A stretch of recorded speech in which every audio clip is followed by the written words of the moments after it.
بسم اللہ الرحمن الرحیم۔ معتل عین اجوف کے قاعدے۔ معتل العین اس کو کہتے ہیں کہ جس کے عین کلمے میں حرف علت ہو، اور اس کا دوسرا نام جو ہے وہ اجوف بھی ہے۔ عین کلمے میں اگر واو ہو تو اس کو اجوف واوی کہتے ہیں، عین کلمے میں اگر یا ہو تو اس کو اجوف یائی کہتے ہیں۔ پہلا قاعدہ، یہاں سے اجوف کی قاعدے جو بیان ہو رہے ہیں۔ پہلا قاعدہ یہ ہے کہ جو واو اور یا متحرک ہو، یعنی واو اور یا کے اوپر زبر زیر پیش میں سے کوئی ایک ہو اور اس سے پہلے مفتوح ہو تو اس واو اور یا کو الف سے بدلیں گے۔ یعنی واو اور یا کے اوپر زبر زیر پیش میں سے کوئی حرکت ہو اور اس واو اور یا سے پہلے والا جو حرف ہے وہ مفتوح ہو، یعنی اس کے اوپر زبر ہو، تو اس واو کو یا کو الف سے بدل دیں گے۔ جیسے قال، اصل میں قولا تھا، یہ اصل ہمارا جو ہے مقصد یہ ہے۔ قولا کو دیکھیں آپ، واو کو دیکھیں، واو کیا ہے؟ متحرک ہے، ساکن نہیں ہے۔ واو سے پہلے جو ہے قاف یہ مفتوح ہے، تو جب واو متحرک ہو اور اس سے پہلے مفتوح ہو تو واو کو الف سے بدل دیتے ہیں، پھر جب اس کو الف سے بدلا تو یہ بن گیا قال۔ دوسرا ہے باع، یہ اصل میں بیعتا۔ یہاں پر بھی آپ دیکھیں یا متحرک ہے اور یا سے پہلے والا جو حرف با ہے وہ مفتوح ہے، یعنی اس کے اوپر زبر ہے،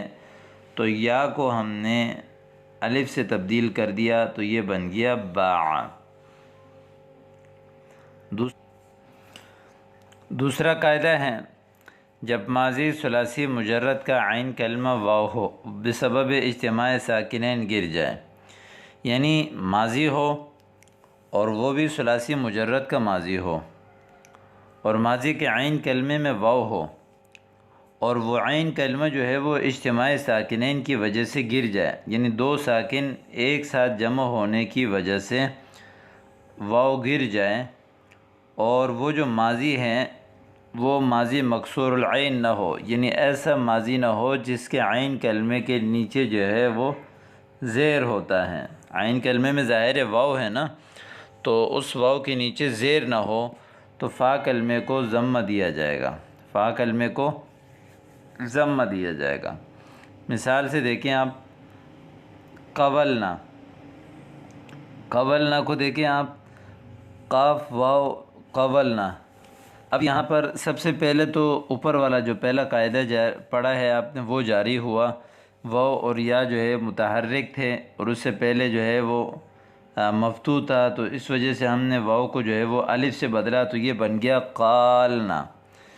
جب یہ قالنا بن گیا تو دو ساکن ہو گئے یہاں پر، ایک الف والا ساکن اور دوسرا آگے لام والا ساکن۔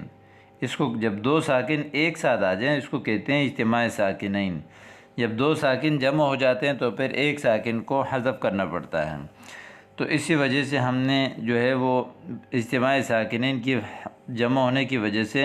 یہ جو واو تھا جو الف بن چکا تھا اس کو ہم نے جو ہے گرا دیا تو یہ بن گیا قالنا، یہ بن گیا قلنا۔ پھر جب وہ گر گیا تو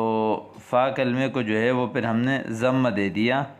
تو پھر یہ بن گیا قلنا۔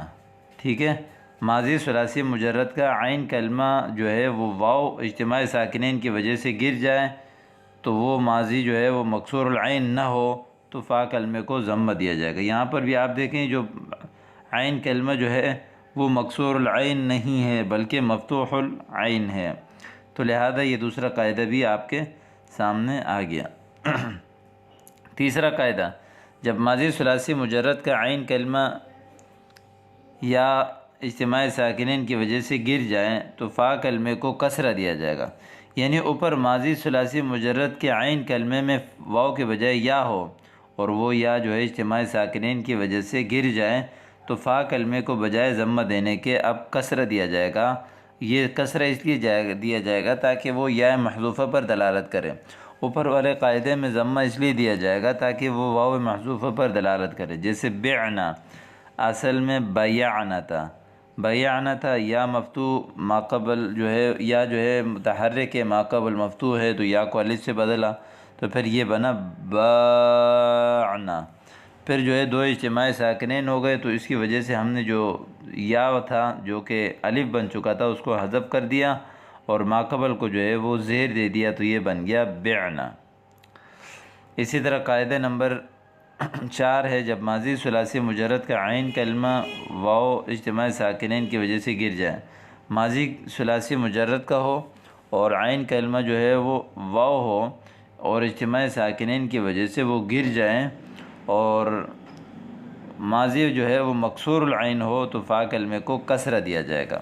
اوپر ہم نے بتایا تھا نا کہ ماضی کا جو ہے وہ عین کلمہ مکسور نہ ہو پہلے قانون میں، دوسرے قانون میں، تو یہاں پر بتا رہے ہیں کہ ماضی کا عین کلمہ اگر مکسور العین ہو تو یہ، اور ماضی کا مکسور یعنی وہ جو ماضی ہے وہ مکسور العین ہو، عین کلمے کے نیچے زیر ہو، تو فا کلمے کو کسرہ دیا جائے گا، تاکہ جو ہے وہ آگے دیکھیں، یہاں پر دیکھیں خفنا، خفنا اصل میں خوفنا بروزن سمعنا تھا۔ خوفنا میں ہم نے یہاں پر سب سے پہلے واو کو حذف کر دیا، واو کو حذف کرنے کے بعد پھر ماقبل خا کو زیر دے دیا، تاکہ وہ واو محذوفہ پر جو ہے وہ دلالت کرے کہ یہاں واو مکسور جو ہے حذف ہو چکا ہے بروزن سمعنا۔ تو یہ قانون آپ نے یاد کرنا ہے کہ جب ماضی ثلاثی مجرد کا عین کلمہ واو ہو اور وہ اجتماعی ساکنین کی وجہ سے گر جائے، اور وہ ماضی جو ہے وہ مکسور العین ہو، تو فا کلمے کو جو ہے کسرہ دیا جائے گا، جیسے خفنا اصل میں خوفنا بروزن سمعنا تھا۔ قاعدہ نمبر 5، جو واو مضموم یا مکسور ہو، یعنی واو مضموم ہو یا مکسور ہو، تو اور اس سے پہلے حرف جو ہے وہ ساکن ہو، تو اس واو اور یا کی حرکت کو پہلے حرف کو دے دیں گے، یعنی ایسا واو جس کے اوپر پیش ہو، یا ایسی یا جس کے اوپر جو ہے وہ جس کے نیچے زیر ہو، اور اس واو اور یا سے پہلے جو حرف ہیں وہ ساکن ہو، تو واو اور یا کی حرکت کو جو ہے وہ اٹھا کر اس سے پہلے والے حرف کو دے دیں گے، جیسے یقولو اصل میں یقبولو تھا، یہاں پر دیکھیں یہ واو ہے، واو جو ہے وہ مضموم ہے اور اس سے پہلے والا حرف قاف جو ہے وہ ساکن ہے، تو ہم نے واو کی حرکت اٹھا کر قاف کو دے دی، تو یہ بن گیا یقولو۔ اسی طرح یبیعو، یبیعو میں آپ دیکھیں یا جو ہے وہ مکسور ہے، ماقبل جو ہے وہ ساکن ہے، تو ہم نے یا کی حرکت اٹھا کر ماقبل با کو دے دی، تو یہ بن گیا یبیعو۔ اس کو کہتے ہیں یقولو اور یبیعو والا قاعدہ۔ نمبر 6، جو واو اور یا مفتوح ہو، واو اور یا کیا ہو، واو بھی مفتوح ہو، یا جو ہے وہ یا مفتوح ہو اور اس سے پہلے والا حرف ساکن ہو، تو اس واو اور یا کا جو فتحہ ہے وہ اس سے پہلے والے حرف کو دے کر اس کو الف سے تبدیل کریں گے۔ مثال کو دیکھیں، یقالو اور یباعو اور یخافو اصل میں یقولو تھا، یقولو تھا، واو کو دیکھیں، واو جو ہے مفتوح ہے اور اس سے پہلے والا حرف جو ہے وہ ساکن ہے، تو اس واو اور یا کے فتحے کو یعنی زبر کو ہم نے اٹھا کر جو ہے واو کے جو زبر ہے اس کو اٹھا کر ماقبل قاف کو دے دیا، اور پھر اس واو کو ہم نے الف سے بدل دیا، تو یہ بن گیا یقالو۔ اسی طرح یبیعو، یا مفتوح ہے ماقبل ساکن ہے، تو یا کی حرکت اٹھا کر ماقبل جو ہے وہ با کو دے دی اور یا کو الف سے بدل دیا، تو یہ بن گیا یباعو۔ یخوفو میں بھی واو کی حرکت اٹھا کر خا کو دے دی اور واو کو الف سے بدل دیا، تو یہ بن گیا یخافو۔ اس کو کہتے ہیں یقالو اور یباعو والا قانون۔ قاعدہ نمبر 7، وہ واو اور یا کے الف زائدہ کے بعد واقع ہو تو اس کو حمزہ سے بدل دیں گے، یعنی واو اور یا جو ہے وہ الف زائدہ کے بعد واقع ہو، یعنی الف زائدہ یعنی الف اصلی نہ ہو، فاعل لام کے مقابلے میں نہ ہو بلکہ زائد ہو، اس کے بعد جو ہے وہ الف اور یا آ جائیں، تو اس الف اور یا کو حمزہ سے بدلیں گے، جیسے قاولن، اس میں فاعل ہے قاول بروزن فاعل، یہاں پر جو الف ہے یہ زائدہ ہیں، الف کے بعد واو واقع تھا تو ہم نے اس واو کو حمزہ سے بدل دیا، تو یہ بن گیا قائلن۔ اسی طرح بائعن، الف یا کے بعد، یا جو ہے الف کے بعد واقع تھا تو اس لیے یا کو حمزہ سے بدلا تو یہ بن گیا بائع۔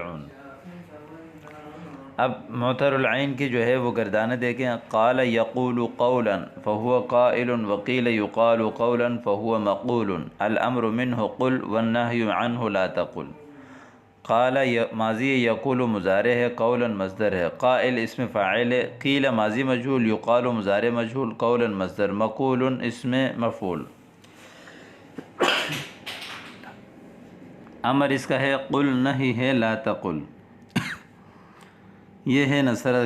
کی گردان۔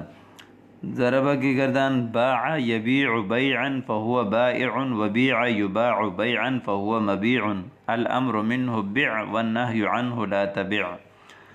سمع کی گردان، خاف یخاف خوفا فهو خائف وخیف یخاف خوفا فذاک فهو مخوف الامر منه خف والنهی عنه لا تخف۔ تو یہ آپ کے سامنے اجوف کی جو ہے وہ قاعدے اور گردانے آ گئے ہیں۔ انشاءاللہ تعالی اجوف یعنی معطل کے تینوں قسموں کی قواعد ذکر کرنے کے بعد انشاءاللہ ہم تفصیل سے ان کی گردان پڑھیں گے۔ جزاکم اللہ خیراً۔